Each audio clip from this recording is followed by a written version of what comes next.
That was my dream, and I was sort of doing that. And I had my own show with my name in it. It's crazy. It's crazy. Like, who gets that? And yet, here I was also knowing that I was introducing myself to the world in a body that I wasn't quite comfortable in. I think you gotta have a dream. The School of Greatness. Really? Yeah. Please welcome Lewis House. You were a child acting phenom star, and you're still acting and booking movies with all these famous people. But you also had some struggles as a kid as well, right? And you went through a weight loss journey in the middle of a show. Isn't that correct? Yes. You were filming a season for a TV show, and you lost 100 pounds in one season. Is that right? Or over a couple seasons? Maybe a season and a half. Season About and a half. 2 years. 2 years, Yeah. 100 pounds. Yeah. How old were you at this time? I was 17. 17. Mm-hmm. What made you realize that you wanted to lose the weight? And was that a big challenge during a 2-season process as a character to change that much? Well, I think what made me realize I wanted to lose weight was girls. Girls helped. Yes. Isn't that every young boy's motivation is like, I want to learn this musical instrument. I want to do this, lose weight for the girl. Oh, for sure. That was my life as a kid. It's like admonishing fathers and pretty girls have probably been the driving force behind a lot of men's greatness throughout their lives, I would imagine.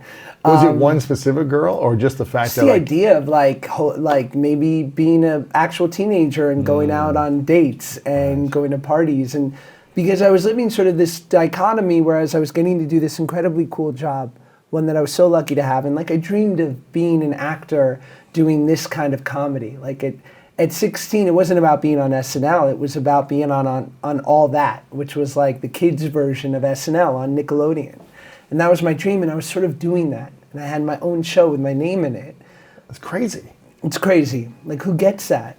And yet, here I was also knowing that I was introducing myself to the world in a body that I wasn't quite comfortable in. Mm-hmm. And that people tend to marry themselves to the first image that they fall in love with. Like, Steve Carell is one of our greatest actors, right? But for many, he'll always be Michael Scott from The Office, and that's great, because The Office is so beloved. But I knew that I had my work cut out for me, and I knew that I was holding myself back in certain ways, and that food and body had sort of been a menacing force to my family, and that if I just continued to wait, that I had sort of missed out on my teenage years, and I would miss out on my college years and more if I didn't get this thing under control. What was the driving cause for you gaining the weight or using food as a soothing strategy? Your guess is as good as mine. I would imagine food is delicious. Yeah. There was probably some epigenetics there. I was inheriting some like transgenerational trauma because I come from sort of a family of bigger people. And so it was obviously a coping mechanism before I actually got to like enter the world for people who came before me. And then, it was like my first foray into overindulging in something, which gave me sort of a numbing effect, which kind of turned my insecurities down and kept those voices at bay, the ones that woke up a few minutes before I did every morning that told me why I'd never be enough and why things weren't going to work out. Wow. Yeah. Why did you feel like you would never be enough? I don't know. You had your name in a TV show, you're getting, But this was far back. I mean, this is as far back as I have memories of like 7 years old feeling terminally unique when I probably should have only been worried about Power Rangers. Right. And I'm like contemplating or something, I'm like contemplating the abyss. Like when I talk about, how eventually as I got older and it sort of shifted after I lost weight into sort of drugs and alcohol, I was like, if you saw me at 8 or 9 years old, sort of painfully insecure, hyper worried about what you thought and what my place was in the world, you would have been like, get that kid a drink. Like he needs to cool out a little bit. But I found that at the bottom of a Gushers box or fruit by the foot. Right. Pretty much any fruit snack. Exactly. Was there a big wound that was you were trying to numb out, or was there something out of the ordinary? I didn't know my dad. My dad wasn't in my life. I never met my pops. And so I imagine that maybe set the stage in some respect. And then also, my mom is the greatest, and as many single moms have to sort of contend with, she had to provide for us, and I think there was a lot of financial insecurity growing up. Right. And then, at 8 or 9 years old, I was so lucky to have this talent and sort of like this proclivity for musical theater and singing and dancing and all these things. But at 9, there's not a lot of social currency to that. It's not dope. Maybe it is today with like shows like Glee and other things that have kind of made it more mainstream, I guess. But back then, we grew up in the 80s and 90s, it wasn't cool. Nah, it's not. If you can't hit a ball, you're not crushing it. I was in choir, and I remember feeling like worried that people saw that I was in choir. Really? Yeah. Were you doing that in addition to athletics? Yeah, I was playing sports, but my dad insisted that I did the choir because he was in opera. Wow. He and my mom met singing opera at Ohio State in like opera class or whatever it was. Yeah. And was he too an athlete? He wanted to be an athlete. He was a musician. He was a singer, played classical piano and sang. Incredible voice.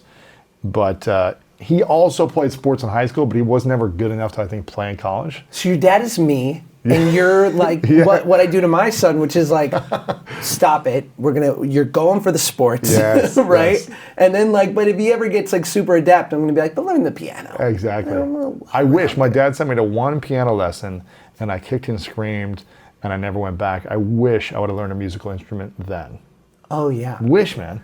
It's the ultimate thing. How many instruments do you play? I play piano. I mean, I'm not like I can sound really good for 5 or 10 minutes, and then you'll start to see sort of holes in my development as a musician.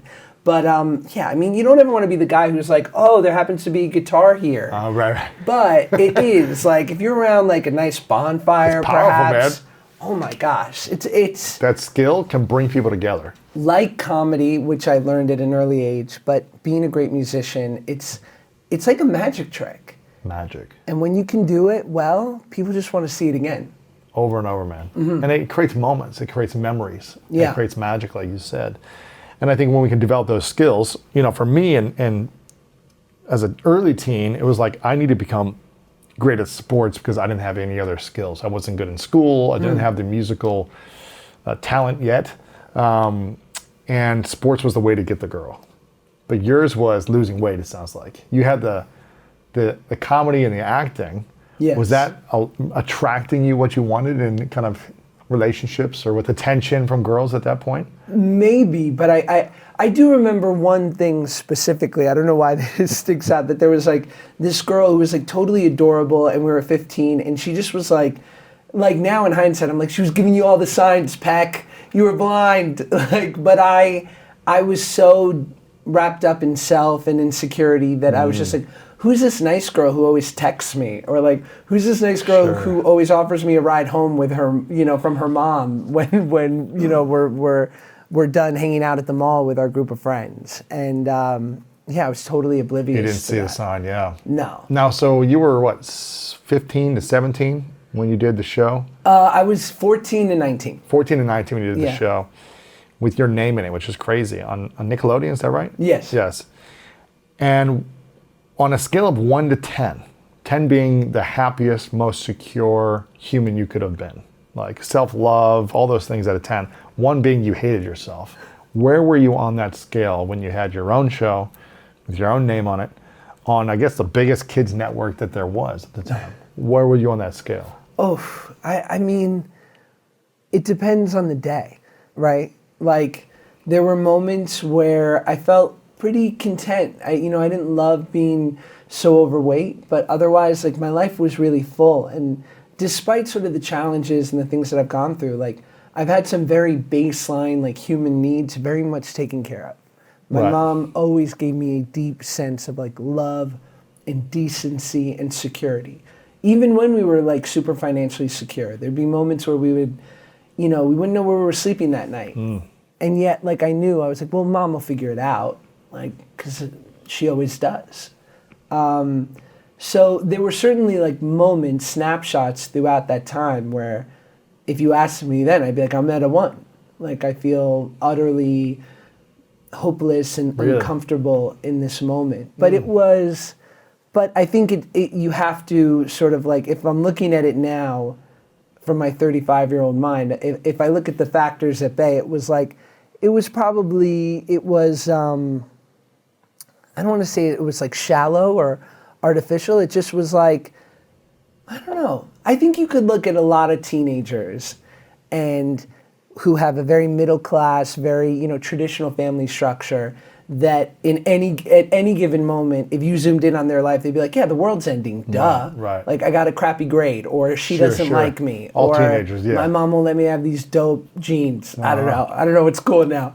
But yeah, I think there were certainly moments, but overall, like, I don't think I was like plagued by this and like trauma. Like, I lived a nice life. Yeah. I just had these challenges. Sure. Yeah. What would you say you're at now, from 1 to 10? I mean, the goal for me in life is 5. I try not to get too high or too low. Mm-hmm. You know what I'm saying? Like, sure. I don't want to. 10 meaning not like you're too high, but more like you have inner peace. You love yourself fully. You accept yourself. You're not shaming and like putting yourself down. Oh, it depends on the day. Interesting. Where are you at right now? May I? If I Sure, may of ask? course. You can ask me anything. Man, I'm always a there's room for growth type of person, but I truly feel I'm at a 8.3 to 8.5 range pretty consistently, especially in the last year. But I've also, like I've talked about on my show here, I've been doing every other week deep emotional accountability therapy work. Wow. With someone who supports me navigating the emotions of life, the thoughts, the feelings, the emotions of life, and allowing me to go back in time and heal any wounds that are yet to be healed. And that has given me more inner peace consistently. It doesn't mean there's not moments where I'm frustrated when something doesn't go well, or I might be triggered by something here or there, but pretty consistently it feels more of like a 8 range, where it used to be like a 4 or 5, up and down, some days 8, some days 4 or 5, but now it's more consistently in the higher range. Yeah. I think it's because I'm willing to consistently do the emotional accountability work, and things are just really good in my life right now. But I say that also with my dad passing 2 months ago. Wow. And I had deep sadness and grief, but I still felt like in the weight of everything happening, there's a lot of stuff that happened during that time, and COVID and all these other things, I feel like I'm able to keep my inner world at around an 8. And I think that's all we can control. As our friend Ryan Holiday says, where he talks about stoicism all day long, the Stoics talk about it's not what happens, it's how you respond to what happens.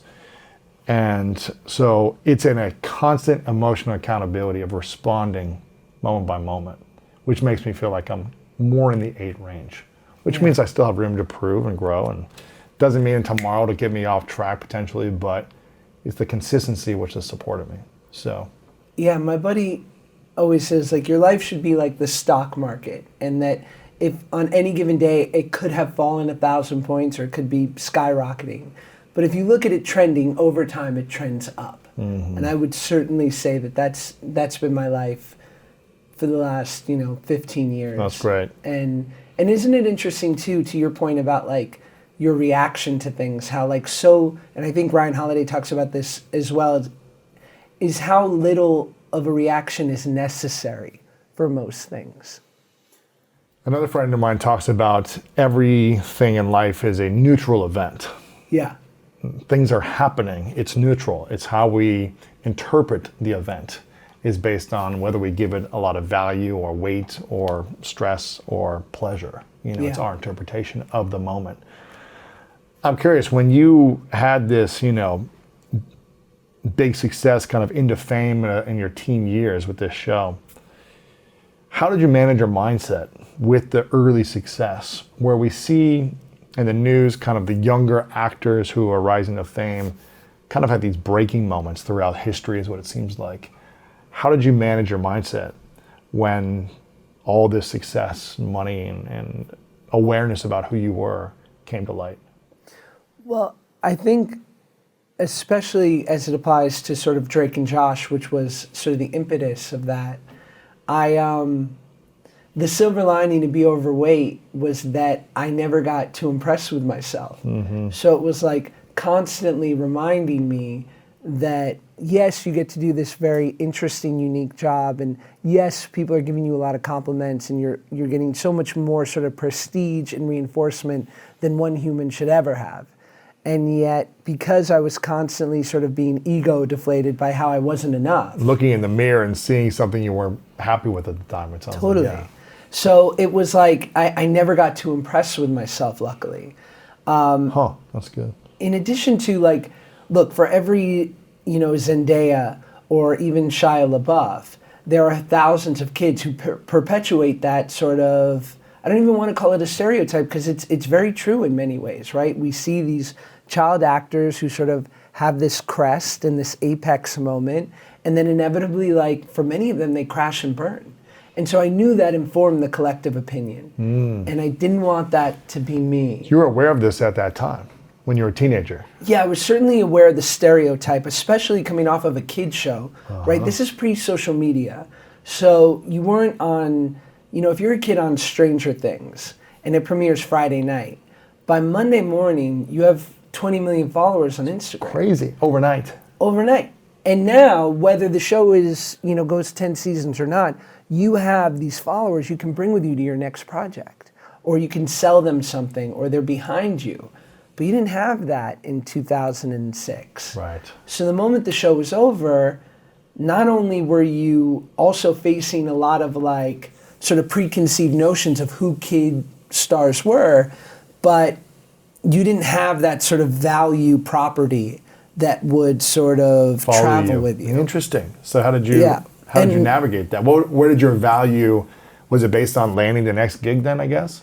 Totally. And, in kids' TV, like, there's no residuals. And I talk about it in the book, and I only talk about it to sort of create what is, I think, a misperception, you could say, about kid shows during that time, which was like, we were making over 5 years about, $100,000 a year. Like, all said and done. Now, it's like a really great middle-class lifestyle, and I'm not complaining. I'm just saying that you're certainly not set for life. You wouldn't expect that of anyone, that they could just quit tomorrow if they made $100,000 a year and not have to work for the next 50. Right. But I think because of that sort of, collective misnomer, there was this idea that if you were 19 and you did a show like that, and then maybe you went on to do something else, or maybe you just did something to pay your rent, that you were failing. Like, people would think, would you blow all the money? Like, would you make a mistake? Why are you doing this? You're set. But I knew that it was time to get to work, because I had this mom who supported me, and I knew in my heart I wanted to be able to take care of the family. And I also knew that the thing that at 8 years old that saved me from myself, from my thoughts, from my circumstance, was TV. It was The Fresh Prince of Bel-Air and Ace Ventura and Billy Madison and these characters that were my friends. I talk about how I kept the TV on at night so that the room would never get dark. It was my teacher, my babysitter. Becoming an actor feels like someone going to work for the hospital that cured their cancer. Like, I feel indebted to the business. It's the thing that I've loved before I was worried about paying my bills or what you thought of me. I just did it for fun. Right. And so it's a thing that's driven me my whole life. And I know how lucky I am to have that now, because not everyone is that clear about it. So when did you understand the power of social media? And since you didn't have it with these kind of earlier shows that you were on, when did you start to realize, like, oh, having a show or being in a movie is helping me build this following now? And there's this other element to the industry, which is social media. Yeah.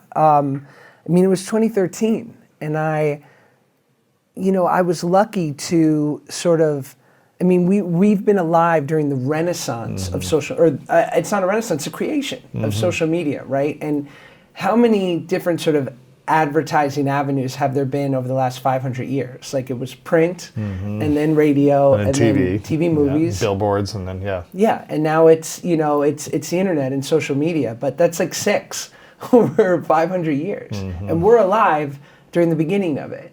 And so I was 24, 25, and there was this app called Vine, which RIP, miss it. It's the best. 9 million followers, gone. Oh man, that's tough. Who cares about 9 million followers, right? Comes and goes. You get it. Yeah, it doesn't matter. I Yeah. know you know. 9 Guys million like followers, us. yeah. School of greatness. So 9 million followers. So you were like an OG on Vine. You and Logan Paul and a few of those people. Yeah, but I benefited from that. It had just started, right? So the algorithm was sort of, it was in the fashion in which it was at that time, which was like it really rewarded you for consistency. Of course. And my friend who works at Instagram always tells me, like, we only win if you create. We don't win if a post does poorly for you. We don't want you to do badly. Like, our social media, the entire industry works if you keep giving us stuff to post. That's it. And so I'm a big fan of Vine, and my wife, who was my girlfriend at the time, goes, why don't you make a video? Just try it. And make one, and then make a couple more, and suddenly I have a couple thousand followers. Then over the next few months, I have a couple 100,000. And I remember I was at this inflection point where I knew that I could really lean into this thing, or I could like let off the gas and people would forget that I ever did it. And I got a call from my agent and manager at that time, and they were sort of like, what are you doing? Like in a good sense, what this is cool, or why are you doing this thing? This is this is like hurting you in the industry. Sure. I mean, I think they were worried about the optics because remember, this is 2013, so The Rock doesn't have 300 million followers, and Kevin Hart and Jack Black and all these like A-list people, they're not on social yet. And I remember specifically like them saying, you know, we're trying to make you not just the goofy guy from Drake and Josh. We want to make you a leading man. Do you think this hurts us, you making like silly videos on your phone? 6-second video clips, yeah. Yeah. And luckily I had like a real apostle at that time, my buddy Rami, who worked in social media early on. And he said to me, let me tell you something. Don't let anyone tell you they know what this is. Because even I don't know, and I work in it. He's like, but being able to go directly to your followers, having hundreds of thousands of people who are telling you what they like, what they don't like, and everything in between, that's powerful. Powerful. So do this. Do it every day. And up until this point, I had always been at the mercy of the gatekeepers. You know, 5 people had to sign off for me to get a job. A casting director, a producer, an executive, a director, all these people. And this was the first time in my life that I didn't have to ask permission. And I think that was why I was so sort of enchanted by this idea of like going directly, like I felt empowered. Like finally I don't have to ask anyone's permission. And then inevitably a year later when, you know, branded posts started happening and these Fortune 500 companies start sort of flocking to social media, I was like, oh, this is a whole different level of security that I can accrue from just doing this thing that I've always done. I just can't have an ego about the way in which I do it. Wow, that's Yeah. powerful. So was there a moment, so did you build the following from just being consistent on the platforms? Or did you start to notice, oh, I'm getting a big influx when I'm doing a show or movie or something's happening in the industry as well? I found that the greatest thing was collaboration. And so Vine had sort of taught me early on, I mean, and these were kids who, you know, these weren't people who were coming out of the industry. They were, you know, college graduates. They were kids from their hometown, not from coastal cities, from, you know, from Toronto and from, you know, Logan Paul's from Ohio, like shout out Ohio. Absolutely, you yeah. know, like, I mean, you know, Mr. Beast is from North Carolina. Like, they didn't have to be in a coastal city. They didn't need a manager or an agent. They didn't need any nepotism, but they all moved out here because they had found their own followings. And I leaned in and I didn't have an ego about like, well, I've done some stuff, you know, or I had a show with my name in it because I was like, for what? Like these kids are making something that really is connecting with an audience. And I remember we would all get together. A lot of the guys on Vine moved to this building. Yes. 1600 Off Vine. Yes. Yeah. And we would sit there. So you lived in there?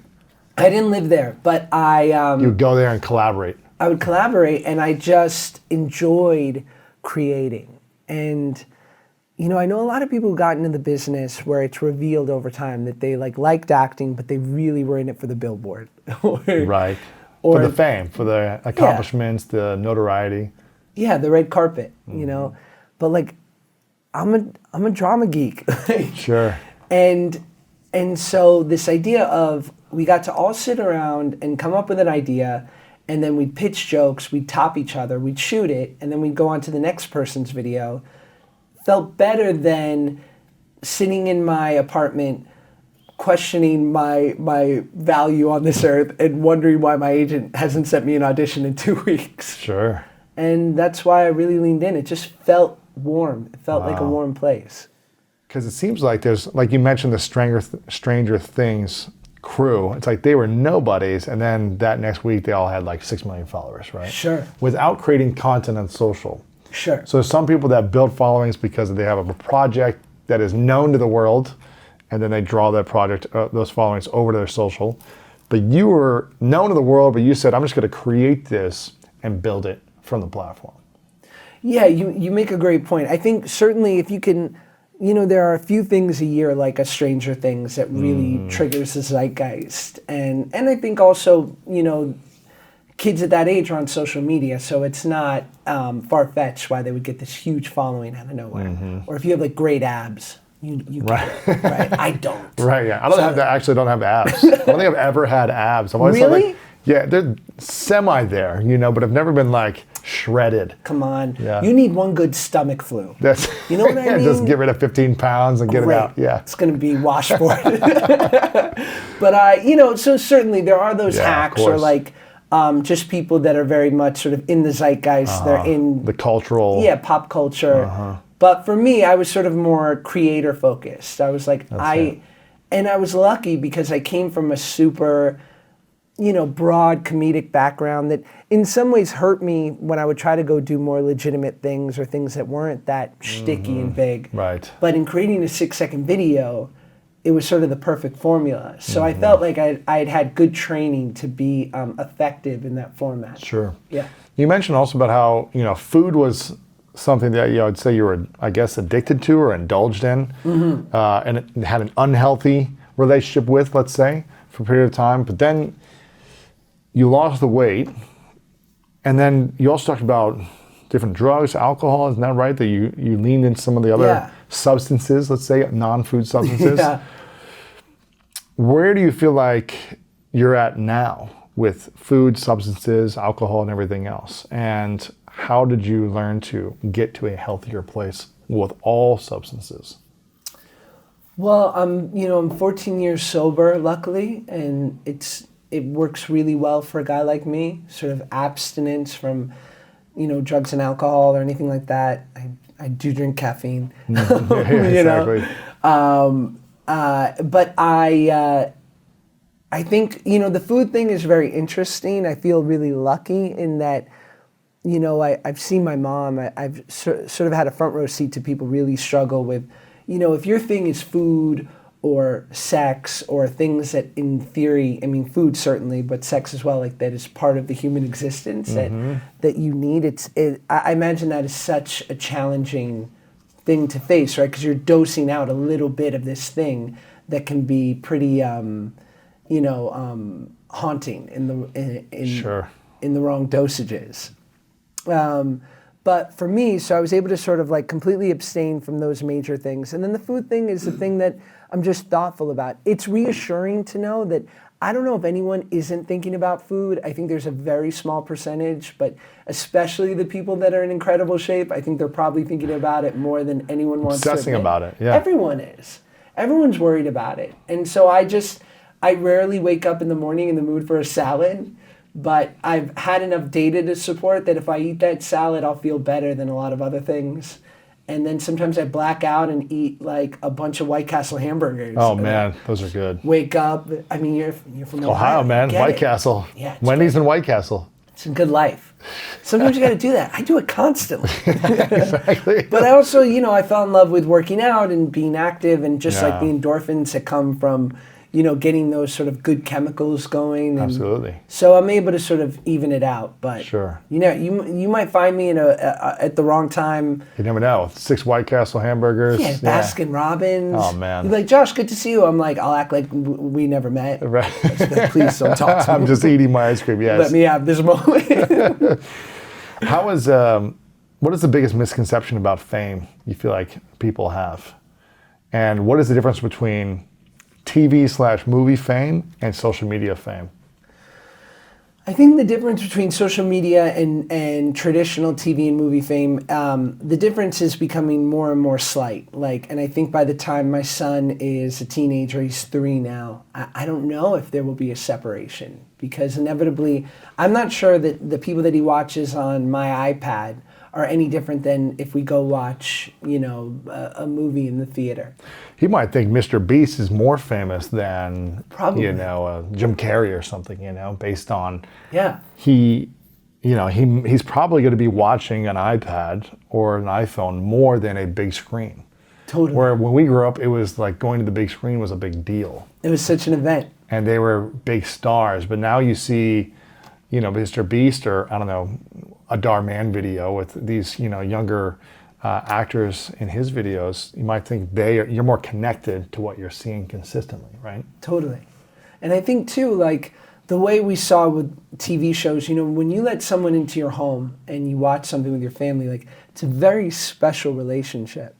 And I think now with social media, having access to these people that you love. Yeah, nonstop. Yeah, you're invested in their life. And I think you're so much more inclined to buy their thing because you're like, I want to support them. Or I know, I have a shorthand with them and they wouldn't lead me astray. I mean, you have to be careful, right? The things that you do sell them have to be of value, because Absolutely. You'll lose that quickly if you steer your audience wrong. But yeah, I think it's very true. How have you managed it yourself? The idea of fame over the last, 15, 20 years? I'm not... Listen, this is when I really like fame. Really like it. I do these college gigs where I go and I'll go speak at some college. And recently I was at Bryant University in Rhode Island. And listen, I'm not gonna hide it. I stay at a Marriott Courtyard. Nice. Yeah. Yeah. Nice. And a lot of these places, I'll want to maximize time with my son, so I'll take the red eye in. You get in, you do so much speaking stuff. You get in at 8 a.m., 9 a.m., and you're like, what am I going to do? I'm tired, and you want to go crash at the hotel. Check-in's not till 2. So I go to the Marriott Courtyard, and if I see and it's 10 a.m., maybe 11 now. And Get that free breakfast over there, the Continental, man. Are you kidding me? Make your own waffle? Absolutely. Where else are you going to do that? But if I see that the person behind the desk recognizes me, I go, I'm checking in early. Yeah. That's what I like about fame. That's about it. There you go.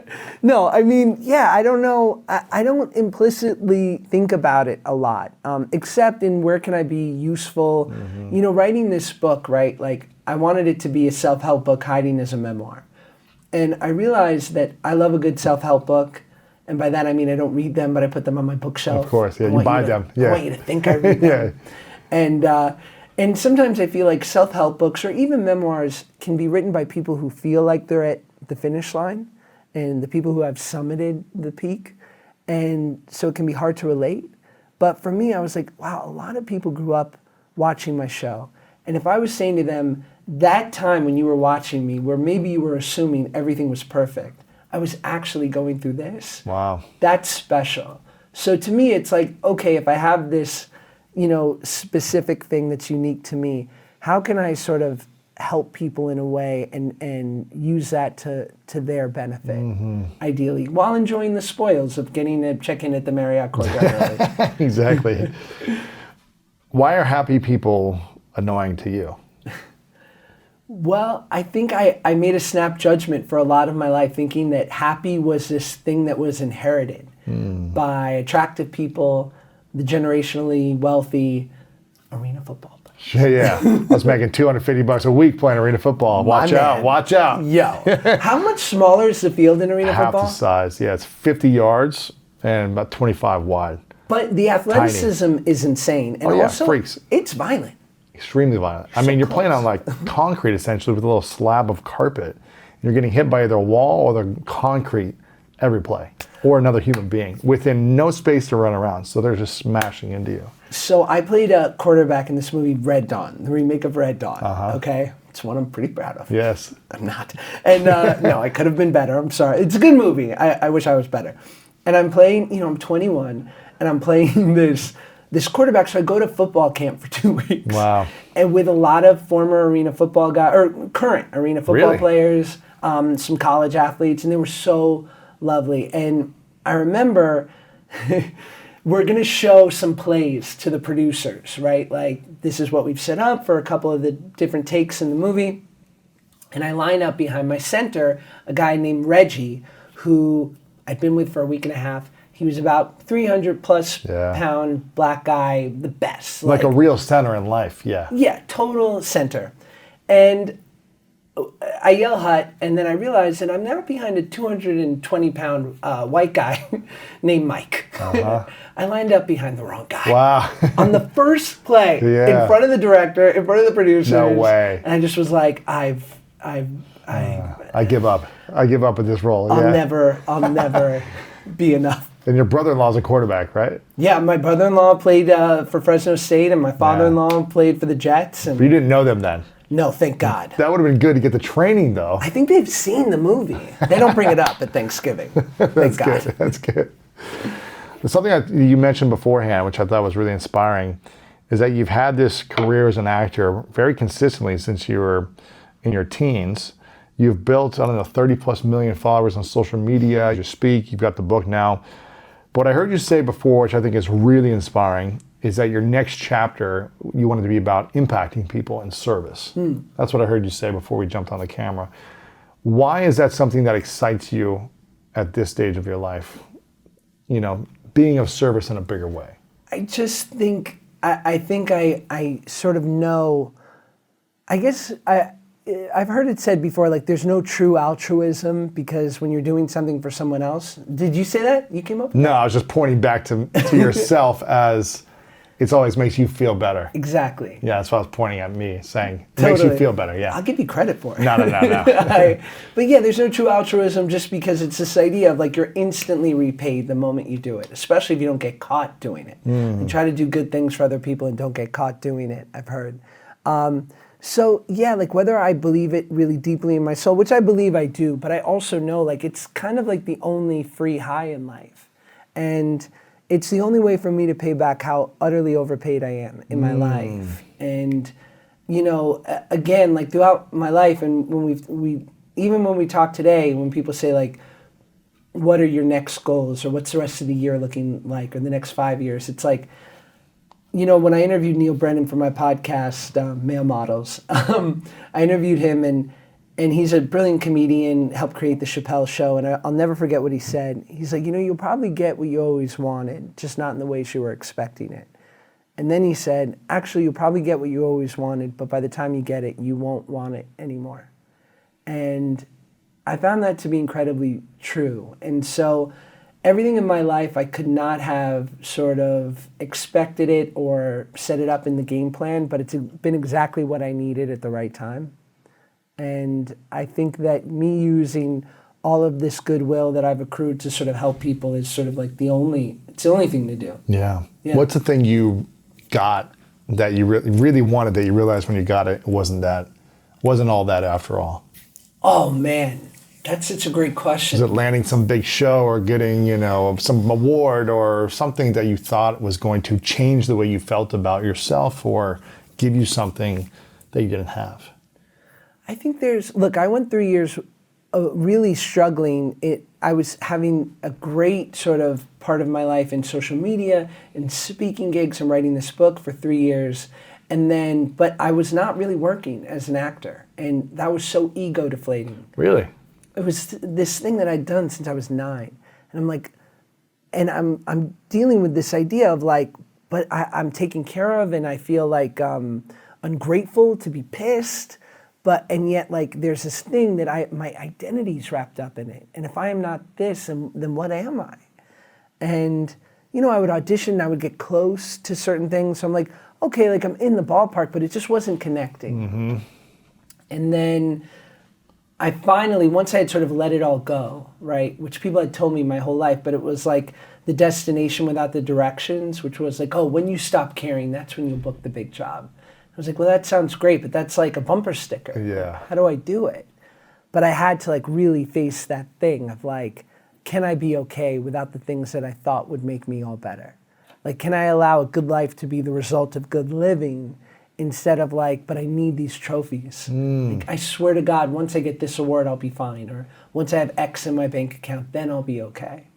I had to be okay with like, I have a wife, I have a kid, I can pay my bills. Like, I feel like I'm a good man. Like, I gotta be okay with that, and the rest has to be icing.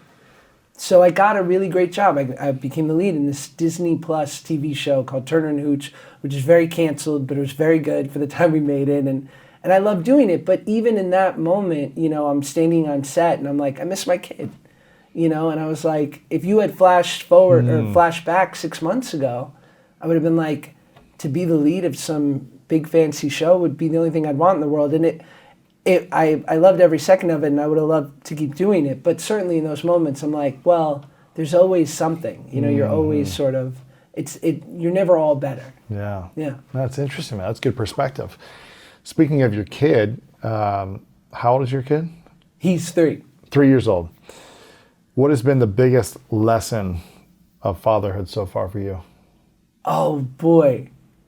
I think it's much like we were chatting. I'm not sure whether we were chatting on camera about it or it was before we were rolling, but like lack of reaction and how much that will serve me.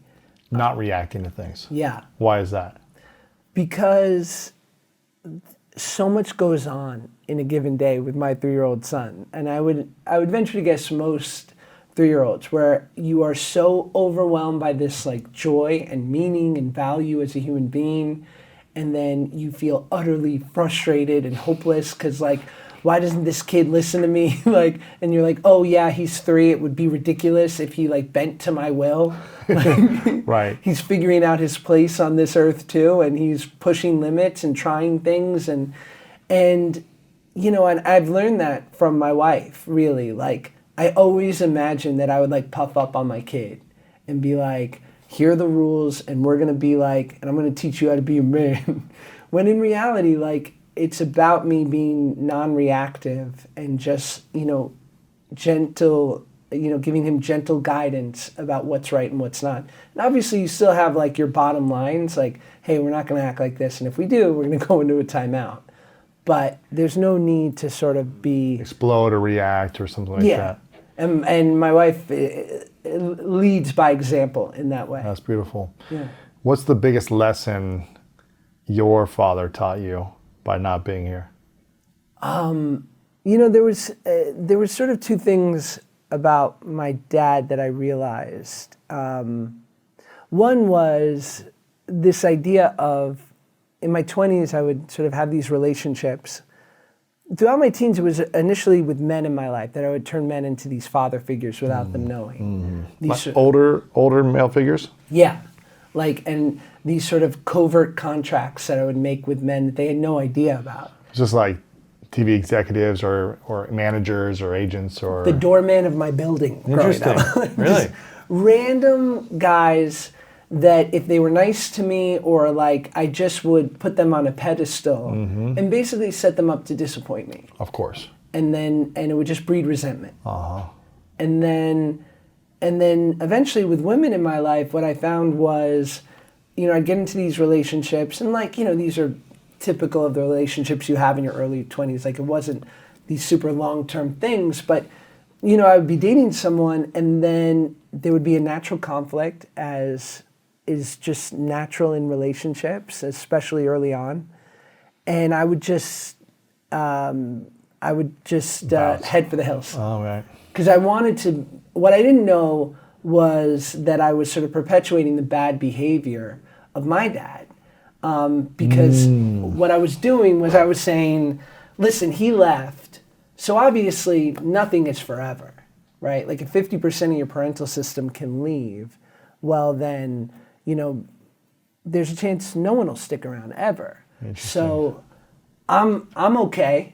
And actually, I'm going to prove to you how okay I am by leaving first, right? So, wow. And like, she would be left going like, we were literally like fighting over, nothing. You know, what we were going to order for takeout. Like, wow. It would just be these like little triggers that, instead of being like, oh, these are the natural conflicts that if you walk through as a couple, you become closer. When did you realize that was a thing, and how did you learn to shift that energy from leaving to, okay, let me have the uncomfortable conversation and figure out a solution? I think it was, I think it all sort of stemmed from recovery and getting sober and being aware of like the work. Like, you'll never know what the thing is that wakes you up to this idea of life is constant inner work, right? And you talked about it early on, like Yes. you doing your therapy, like, it's like, how can I hold myself more accountable? Even if you have the best parents, there's always going to be like some blind spots, like some gaps in your rearing where you have to do some self-parenting, and usually with the help of others. Absolutely. That's interesting. Yeah. So have you been doing a lot of self-parenting for your life recently? Well, I just think like it became this idea of like, whether through recovery, through other people, through traditional therapy, it was like, how can I look at these things, these negative patterns, and try not to allow them to completely run my life? And then I learned it from my wife, because when we started dating, we would get in, we would have a conflict or get into a fight, and I finally understood that family doesn't leave. And so she made me understand that like, oh, we can fight. We can even go to bed angry, but family doesn't leave. So where am I going? Right. We'll figure this out today, tomorrow, or maybe in a week from now. But family doesn't leave. So when we're ready, I'll be here to figure this out. You take some time if you need to go have space, but then come back and we'll talk about it. Yeah, and that was revelatory for me because it reinforced this idea, but her family structure was so healthy that was natural to her. And it wasn't, even though I have this great mom who was so there for me, I was so influenced by this guy simply by him just not being there. What was the positive lesson that him not being there taught you? The positive, I think, I don't know, I think it all being full circle with me having a son. And I think it might not sound positive, but it allowed me to have closure with him, which was having my son and totally getting off on these like mundane things of, putting clothes on my kid or bathing him or walking him for miles while he slept in his stroller. I started to feel bad for my dad. Really? I was like, he missed out on all this, And I think once you can have empathy, it's nice because, I think for most of us, the initial is just anger and resentment. And when it can evolve into empathy eventually, it's like, oh, this is less corrosive to my spirit. Yeah. That's a beautiful perspective, man. I've got a couple final questions for you before I ask them. Happy people are annoying. You look very happy here on both sides of the book. It's a bait and switch. Right, exactly. Make sure you guys get a copy of the book, the memoir, self-help, teaching you a lot of stories about here that Josh has gone through and lessons and inspiring things. So make sure you guys pick up a copy of this. It's going to be really insightful stuff. You're all over social media. I think you got 30 plus million followers. It's Josh Peck everywhere. Twitter, Instagram, Josh Peck Official on Facebook. What platform are you spending the most time on and excited about the most right now? I think it's Instagram. I'm actually Shua Peck. I know, I'm all over the place with these handles. Okay. I'm a mess. Got you. I read it backwards. This is a dyslexic. I see things backwards, but I see it. Shua Peck, yes, on Instagram. But I would say TikTok and Instagram for sure. TikTok as well. You're going hard on TikTok, huh? You gotta love it. Do you it's like mine. TikTok? I do. I don't. We're posting stuff on there. I know from the show. I think we have like 1.5 or 6 million followers. I'm sure you got like 30 million on there. But, not crazy. Yeah, just like 20. So but I like it. I don't go on there that much because every time I go on there, I'm on there for like an hour. Just seeing what are the trends, what's happening, what's the new stuff out there. And so I try not to look at it for like a week or two at a time. And then I spend like an hour or two just down the rabbit hole. It's fun. Oh yeah, it's too much though. The algorithm knows us better than we know ourselves. I get just motivational speech after motivational speech. Do you? That's awesome. Because that's all I like to watch, really. So, do you find that's interesting? Because like I would also guess that at certain times you're like enough motivation. Like this is my business. Yeah. Sometimes I need a release from absolutely. That. I mean, they throw in other stuff that I like too. I mean, just like I have a cat, so there's like different cat stuff or animal stuff is always fun for me to just cat lose my mind. Got a cat. Yeah. Love it. Loved dogs. I probably love dogs more than cats, but the amount of responsibility of having a dog is too much. It's too much for my personality because I put so much love and attention, and I want to be around the dog all the time. And I want to walk the dog all the time. And so I lose myself in like the rest of my life because I put so much on the dog. Right. Because my heart is too big for these animals. So cat, I love cats, but I can leave and I don't feel as bad. Right. But I just got back from a trip for a few days and I was missing my cat. I was like, I have a little cat, like a camera that watches to see when the motion is in there. That's and I'm like, awesome. Oh, how's my cat? My cat's name is Grady. Grady the podcat. If we were in high school together, Grady the podcat. I would look at you and I would be like, that guy, he's got it all. And I'd be like, athlete, handsome. Yeah. But I wasn't handsome back then. I was trust goofy, me, you ugly. were. That's what all hot people say. They go like, you should have seen me in high school. I'm like, I'd like to. I was goofy, man. Listen, you should have seen me in high school. Oh, yeah. I've seen photos of you. It's in reruns. Just check out Teen Nick. Exactly. But and who would have known that you would have been a future cat guy, and that would have really humanized you to me. Cat guy, man. Yeah. If Love I had known cats. in high school you'd be a future cat guy, I'd be like, that guy's all right. That guy's not bad. He's not too cool for school. Yeah, exactly. You're the big teen star celebrity up in here. You're too cool for school. Happy people are annoying. Make sure you guys pick up a copy, get some for your friends, share it out. Follow you over on social media. This question I asked, these two final questions. This one I asked people at the end. It's called the 3 truths question. So imagine a hypothetical scenario. It's your last day on earth many years away. You live as long as you want, but eventually you got to pass away. And you get to accomplish everything you want to accomplish. You live a healthy, happy life. You've got the family. Everything happens the way you want it or envision it, or better. But for whatever reason in this world, you've got to take all of your work with you. So all the reruns that you're embarrassed by, they go with you. The books, the content, the social media, anything you share into the world, no one has access to anymore. All your message. But you get to leave behind 3 things you know to be true. 3 lessons you would share with the world. What would be those 3 truths for you? It takes no courage to critique. It takes courage to create. Allow a good life to be the result of good living. And the bad times are here to teach us, and the good times are here to remind us what we're fighting for. Sounds like you've had that memorized for a while. And So good. I hope everyone has the opportunity to meet John Stamos once, because he's as handsome in person. I'm sure. That would The just hair. be like a footnote. That was like 3.1. Asterisk. Yeah, 'Cause asterisk. he lives up to that. The hair, huh? It's great. It's great. The whole thing. The whole thing. Oh, yeah. The swag, the smile, the hair. Dude, you should smell him. He smells like a man. Ooh, Smells sounds like good. like an old book. Ooh, sounds Yeah. good. An old book. Yeah, like the inside of a drawer. Ooh. Cedar. I like this, man. I want to acknowledge you, Josh, for a moment for the journey you've been on. I think growing up, I don't know what it's like to not have a father growing up. I couldn't imagine that. Growing up and turning out to be a decent human being, but also having these kind of different shadows in your teens and early 20s that you learn to face and overcome. I think it's really challenging to face the big challenges in our life. The unhealthy addictions, losing the weight, losing 100 pounds, that seems almost impossible for people when they think of that task, if they've gone that far.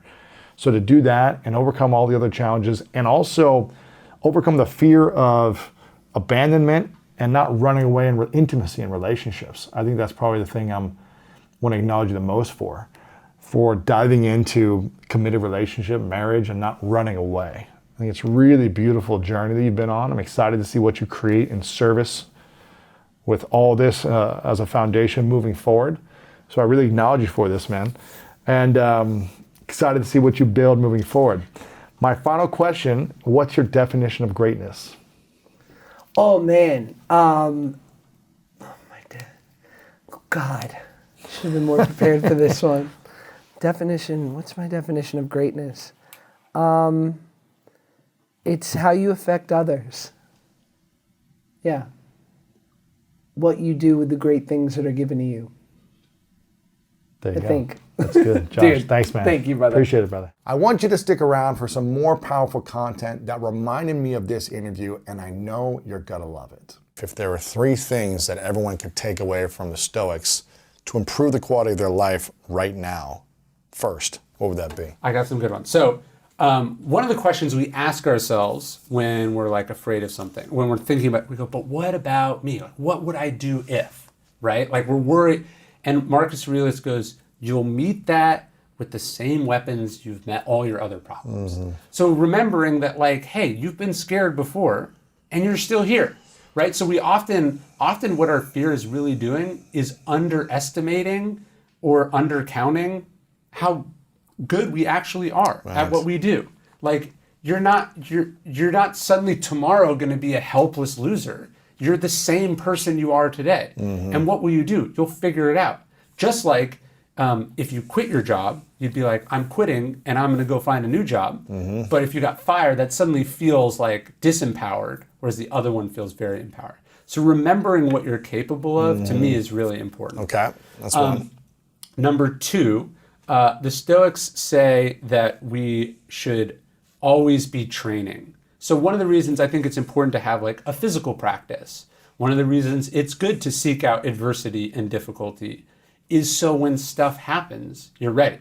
Epictetus, one of the early Stoics, he's actually a slave, and he says like, you want to get to a point where when stuff happens, you're able to say like, this is what I trained for. Right. Like you knew this could happen, and you did the work. Yes. Before you go into the next one, it's right when the pandemic happened, I was like, this sucks, and yet I've been training for this for the last like 12, 13 years of my life. Yes. Because in 2008, in 2007, I got injured and had surgery, and then 2008, the housing crisis, and there were no jobs for someone like me without a college degree that was ignorant from school.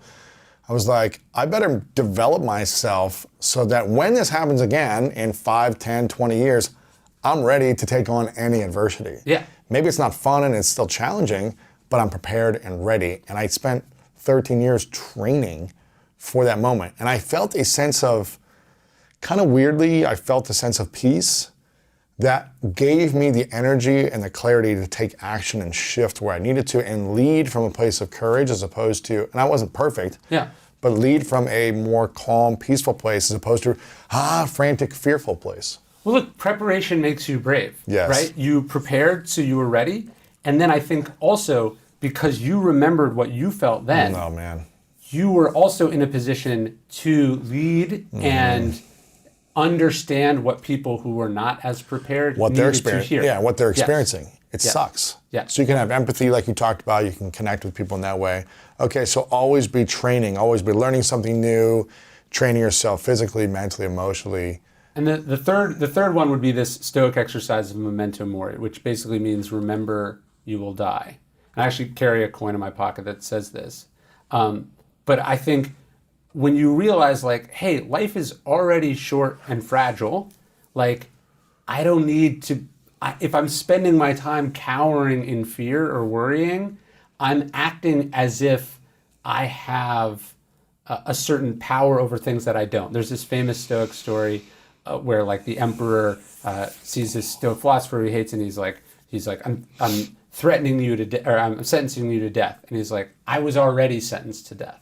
At some point. Yeah. He's like, you have no more power over me than I had, than life itself than Mother has. Nature. Just exactly. me dying.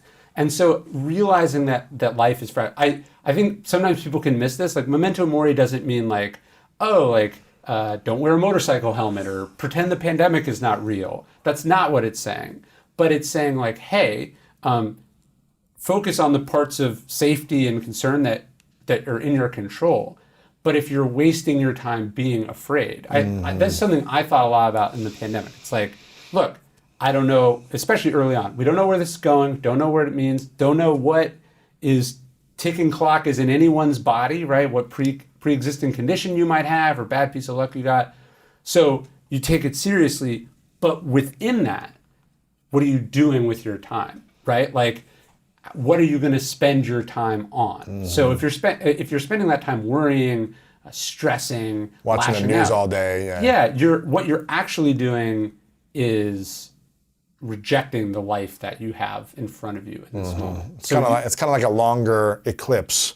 It's Yes. like there's an eclipse that's happening. We don't know what this is, but you could sit there and worry and fear for those 5 minutes of the eclipse or whatever, or you can look up and enjoy it and do something with your time and Exactly. make the most of this and prepare and strategize and organize your time. Yeah, James Stockdale, who spends 7 years in a prison camp in Vietnam, who reads the Stoics, he says, he gets there and he goes, I never lost sight of the fact that I controlled the end of the story, right? So if he got out, that he would control the end, he would decide what, he said, and that I could turn this into something that in retrospect I would not have traded for.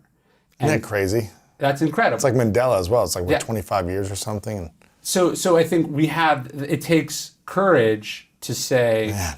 this thing happened to me and I wouldn't have chosen it. I didn't want it. But now that it's here, I'm going to face it. I'm going to apply all my training and experience towards it. And then I'm not going to waste my life being bitter, resentful, afraid, passive about it. And I'm just going to get to work turning it into something. Yeah. I'm not sure if this is 100% true or accurate, but I heard someone say that Bhutan is like the happiest country. Really? I'm not sure if you've heard of this. It's because, I don't know if everyone does this or just some people do this there, they focus on their death 5 times a day. Interesting. They think about their death 5 times a day. And so there's an app, I think it's called Croaked, or, Yes, or, I've you, seen will, this. or You Will Croak, or you Yeah. will, something like that, where 5 times a day, I had it for a while, it sends you a reminder you're going to die Yeah. with an inspiring quote that has you reflect on your death 5 times a day to remind yourself. Do you have this on your phone? No. Did I give you one of these? This is what I coin? carry in my pocket. Yeah. Let me see. Oh, nice. You should just carry that. It's Okay. like a nice weight. So I spin it, and the idea You is, could leave life right now. and the rest of that quote. So Mark Stewart says, "You could leave life right now," and then he says, "Let that determine what you do and say and think." And so to me, the power of meditating on your death is that it puts everything in perspective, right? It doesn't make things meaningless. It actually makes them meaningful, because it says, like, if this doesn't matter, I shouldn't be doing it. And if it does matter, I should be doing it as if it is the last time that you get to do it. Right. Like, I think one of the things, I don't know about you, but like as like an ambitious or driven person, I find myself like rushing a lot, right? Like gotta go here, gotta go there. This is taking too long. I don't want to wait. I even found myself like my son. He often like naps in the car, so it's like you're in the car as long as he's asleep, and I'll find myself like you're behind a slow driver, and you're like, I gotta get around this, and then I'm like, but I'm not going anywhere, right? Like, I'm rushing. And so what I've started to remind myself is like, what are you rushing towards? You're rushing towards death, right? Not just because speeding is unsafe, but you're rushing towards, like, as you're rushing out of a moment, you're rushing away from life. Seneca talks about, he says, don't think of death as happening in the future. Think of death as happening right now. Really? Why? And the time says, because the time that passes belongs to death. Right? Like, so when you die, you're like, you've lived 80 years, but Yes. you've also, that's 80 dead years that can never come back. So if you think about the time that passing as being death happening, like every minute you're getting closer to death, you don't want to rush through a moment. You want to fully experience the moment. Even if you're waiting in line or behind a car or impatient. This is life. And when you're rushing away from it, or you're rushing toward death. And so you slow down and you go, okay, I've been alive 34 years. Right. What do I have to, was I alive for 34 years? Or was I rushing? Right, or was I rushing away to get to 35? But maybe I die at 35, right? You don't know. So if you just go like, the present is here, I'm gonna be controlled enough and courageous enough to just, this is enough, this is it, doesn't need to be anything or anywhere else. I'm just going to be here, and I'm not going to rush away. And kids have really been helpful for this, because you're like, oh, not only am I rushing potentially like towards death, but you're, at the very least, they will never be this age again. So as you're trying to get this over with, you have to You miss intellectually those years. Yeah, and eventually you'll be like, oh, if only they were 5 again, right? Like, but when they were 5, you wanted it to be over. And so the screaming, the crying, the pooping, or whatever it is, it's like, oh, I wish they could do this on their own, but you look back and you don't really want that. Yeah. So you want them to stay there forever. You're like, of course. I want to capture this moment. Yeah, and this is true even for the shitty stuff. Like even when you're stuck in traffic, even when you're home with the flu, even when So true. It's like, I don't know if you think about this. I mean, you've always just been like talented and successful your entire life, unlike me, where I struggled and went through pain for years. But I feel like, especially the years after my dream was over playing football, and I was like, well, who am I? What is my identity? What is the value I add to the world if this was my value? How can I, just survive and thrive in this world without that value or identity anymore? I remember just being in a state of uncertainty for a while and wanting to get out of it. Yeah. Wanting to have a job, wanting to launch a business, wanting to have money, wanting to have an audience, wanting to have a book, all these different things, wanting to have something. Yeah. And when I look back and I'm like, man, those moments were really meaningful of what I was living and learning moment and day by day. The struggle, the pain, the adversity. Like, I'm recreating that in other ways just by trying to get to the next level, but I'll never live that aspect, those moments again, the specific time. Well, and when you got those things, was it as magical as you thought it would be? It never is. It wasn't. It wasn't as fulfilling. It was cool to see like a full circle and reflect back, but it was never like, oh, I've made it. You never feel like you've made it, and so that I talk about this a little bit in some of my stuff where what will happen is you get to the medal stand, right? You New York Times bestseller, Olympic gold medal, All-American, whatever the thing is, right? And there's an anticlimacticness to it. Very. After 10 minutes, you're like, now what? You talk about this in the School of Greatness. Yes. You're like, now what? So the problem is people can learn, you can go 2 ways. You feel the now what. So you can go, now, I got to find something really meaningful. I got to go bigger. Well, no. So you either you look at that and you're like, oh, it was never about accomplishments. It was always about being present and meaning and connection and the friends you made along the way. Right. Or you go, oh, it's that I have to do it again. Or, oh, it wasn't $1 million, it was $1 billion. Yeah. And so you can see why that moving of the goalposts creates really successful people, but they are rarely happy people. Happy or fulfilled. Yes. They often peaceful inside. Yes. And I think it's the journey I'm on, what I'm trying to do, I would like to be proof that it is possible to be world class at what you do and come from a place of contentment and fullness, not being like, I just need this, then I will be good. Because you're never, ever good. There's always going to be some writer better than you, or someone that writes a book in a way that's different than you, or whatever. There's going to be someone more talented, more successful, I remember richer, Of course. I mean, you meet someone, there's a story about Joseph Heller and Kurt Vonnegut. Kurt Vonnegut wrote Slaughterhouse-Five. Joseph Heller wrote Catch-22. 2 of the great writers of the 20th century. And they're at this party, and you've been at parties like this, where you're at a much richer person, right? like one of those, you're like, why am I even here? And Kurt Vonnegut is teasing Joseph Heller, and he says, this guy made more money this week than your book will make in its entire life. Right. And he says, yeah, but I have something he doesn't have. What's and that? He's like, what could that possibly be? And he says, I have enough. Ooh. And it's not that guy just wrote Catch-22 and then he sat on his ass. He wrote other great stuff. He did great work. He just wasn't coming at it from a place of craving. We had that word thirst. He wasn't thirsty. He was quenched, but he was doing it because he actually liked it. I remember the first time one of my books hit #1, I was mowing the lawn at my house. And my agent, Steve, called me, and I was like, now I have to finish mowing this lawn. It was like... You're like, okay, I had a 10-minute moment, and I'm still here, pushing this thing. And then you realize, it's never going to be... I don't know what I thought it was going to be, but I didn't think it was going to be that. And I feel grateful that I didn't think, I have to have back-to-back #1s. That will be it. It's interesting. I remember Steve, when Steve called me, because we were the same agent, and when I didn't hit number one, but I hit the New York Times bestseller list. And I remember for like an hour just being like, wow, this is something I dreamed about.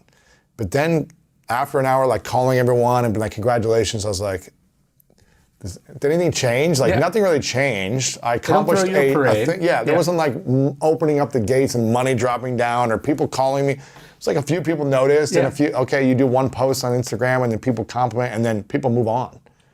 Well, so on time moves on, it's. On this book, I'm actually thinking about that because when you do a book, there's this whole lane of prioritization of like, how do you get on the list? Yes. And it takes a lot of your time and energy. Man. And why do you do it? It's obviously there's some business reasons, but part of it is, if not ego, it's this like, people said that's important. So you're like, that's as good a target as any. On this one, and I'm a little bit of a thing with my publisher where I'm like, no, I just want to like get as many books in people's hands as possible. So I'm like ignoring all that.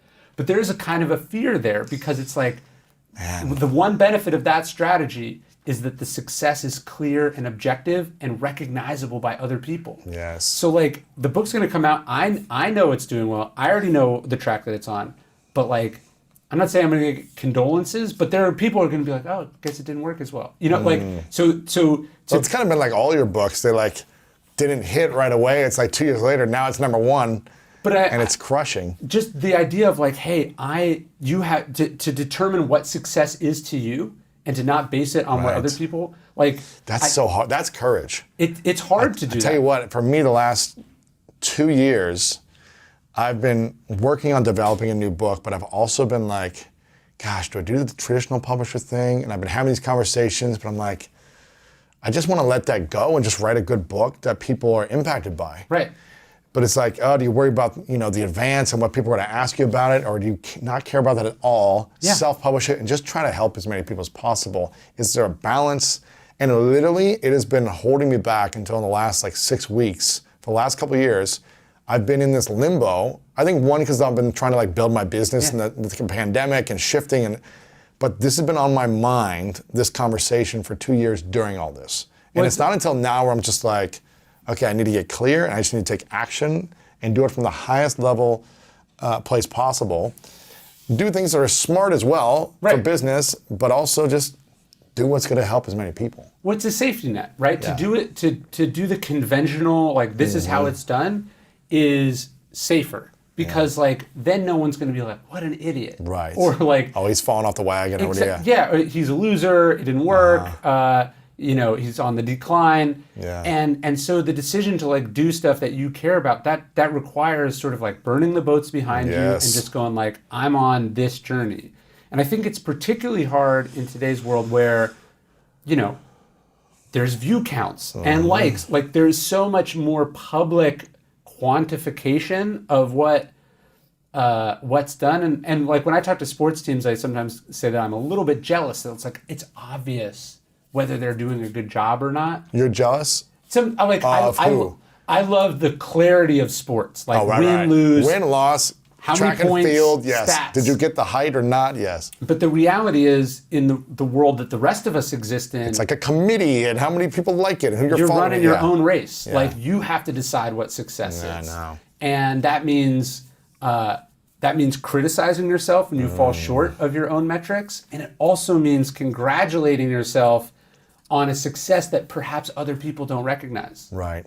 The success could be just, I'm proud of this chapter I wrote in this week or this month, even though no one's going to see it. Yeah. No one's like buying this, but I'm proud of the work that I'm putting in, the effort, the energy, the process. I've tried to get to, I would say that on my first book, I was 10%, this is a success because I made it and it was the best I was capable of, and 90%, let's see what the results are.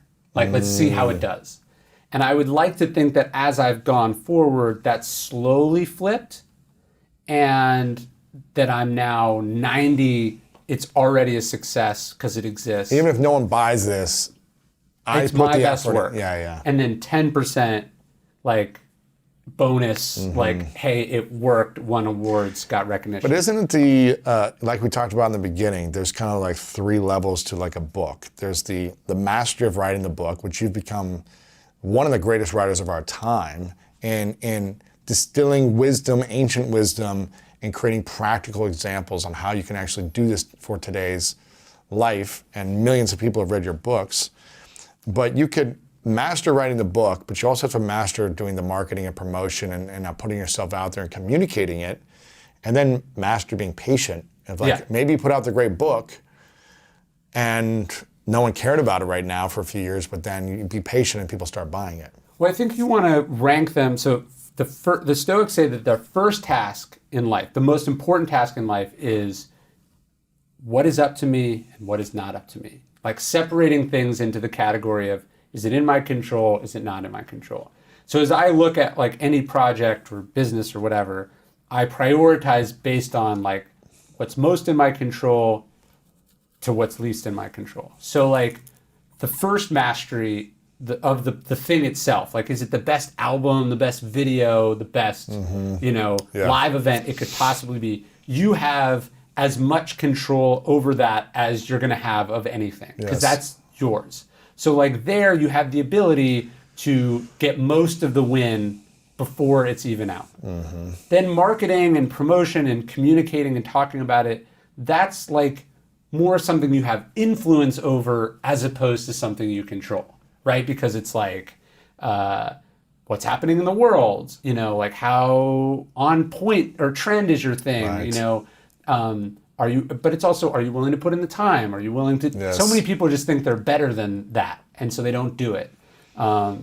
And then the third part is the patience or the time. It's like you gotta, the audience will like it. You imagine you're Herman Melville, you write Moby Dick, it gets savaged. Everyone's like, this is not just not good. This is horrible. Yeah. You should be. We're offended that you did it. And then only like towards the end of your life and after your life does it finally get the recognition you deserve. So that part's the least in your control, and you have to be somewhat detached from that. Right. Because if you wake up every day and you're like, is this the day that people finally recognize me for all my contributions? You have handed your happiness over to something that's not up to you. It's true. It's funny as you were saying that. I grew up in a religion called Christian Science that a woman discovered this religion and wrote a book called Science and Health. Yeah. And this is the same time back in the late 1800s when Mark Twain was around. And they were kind of like frenemies, I guess. And Mark Twain wrote an entire book trashing this woman, Mary Baker Eddy, and her findings of, the science behind healing. It was essentially like the science of Jesus' healing. Okay. Here's how it works. Here's how the mind works and how we can heal ourselves. And he wrote an entire book bashing her and the religion called Christian Science, which was like this critical of her work, because she kept writing the same book with expanded updates every year, like so many different editions of the same book. Yeah. And it kept hitting #1. And he had to write new books all the time. Right. So I think he was just frustrated that this woman kept writing the same book over and over with like, here's more finding and research and science of how the mind and body is healed through the mind. And it's funny, like, she just kept going because she was focused on the work and healing people one at a time, and the message spread. But I think it's interesting that, for a reason that came up for me, because the more you put your work out there, the more criticized it's going to be open to. There's more people are going to be willing to criticize it. And I think a lot of people aren't ready for criticism. They're not trained to deal. No one teaches you how to deal with criticism when you have an audience. No one teaches, because it's a champagne problem that a lot of people never get to. Yes. So there's not like a lot of instructions, but it is inevitable. And like, you have to realize, I've realized a couple of things. One is like, critics are almost always louder than your fans. Like people who dislike something are much louder than the people who are like, why is that's that? Pretty good. Why is that? I think it's one feels more strongly than the other. Like the stuff I like, I'm like, cool. Right? Yeah. But then when you really hate something, you're like, I need them to suffer how I am suffering. So a lot of times I think you're just different levels of enthusiasm. Even if 10% of the people hated it and 90% of the people liked it, you're going to hear more from the 10%. Yeah. There's nothing scarier than knowing there's something in you that could push the nuclear button at any time. And wait, and you can't stop it? I mean, I have no control over my own life. Right. So whatever you say could make me do it.